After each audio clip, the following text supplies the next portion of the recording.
Imaginez un monde où le ciel gronde de colère, où les océans se déchaînent et où la terre tremble sous nos pieds.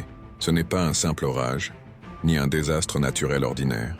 C'est le résultat d'une guerre divine qui fait rage au-dessus de nos têtes.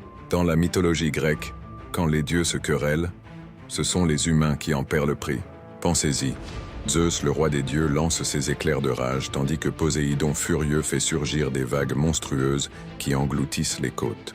Arès, le dieu de la guerre, attise la violence dans le cœur des hommes, pendant qu'Athéna tente désespérément de protéger ses cités bien-aimées. Chaque dispute divine se manifeste différemment sur Terre. Quand Déméter, la déesse des moissons, entre dans la bataille, les récoltes se dessèchent et la famine s'installe. Lorsqu'Apollon et Artémis prennent parti, les épidémies se répandent comme une traînée de poudre, leurs flèches invisibles semant la maladie parmi les mortels. Et nous, pauvres humains, nous nous retrouvons pris au piège de ces conflits célestes. Nos villages sont détruits par des catastrophes inexplicables. Nos familles sont séparées par des guerres dont nous ne comprenons pas l'origine. Certains prient pour apaiser la colère des dieux, d'autres construisent des temples somptueux dans l'espoir de gagner leur faveur. Mais le plus terrifiant, c'est que ces querelles divines peuvent durer des années, des décennies même.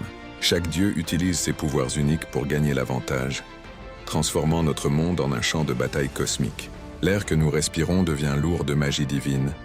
Les eaux que nous buvons sont teintées de leur puissance. Alors la prochaine fois que vous verrez un éclair zébrer le ciel par une nuit claire, ou que vous entendrez le tonnerre gronder sans nuage à l'horizon, rappelez-vous, peut-être assistez-vous, sans le savoir, à une nouvelle bataille dans l'éternelle guerre des dieux grecs.